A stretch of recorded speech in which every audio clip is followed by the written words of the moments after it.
Guardi, io sono fiducioso, attendiamo la risposta del sindaco che ha annunciato una sua relazione con alcune considerazioni rispetto a quel progetto che lui prevede e vorrebbe realizzare, cioè fare il nuovo ospedale sull'attuale sedime del vecchio.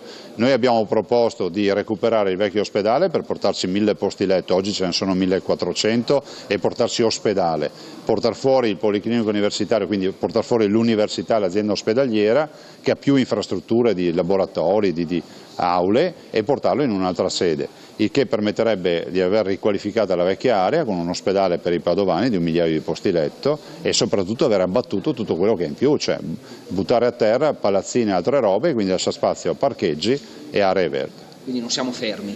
No, non siamo fermi. Noi, guardi, fino al 28 luglio, il giorno di quella riunione, la stazione appaltante ha sempre lavorato. Adesso c'è una sospensione in attesa delle carte e delle materiali del sindaco.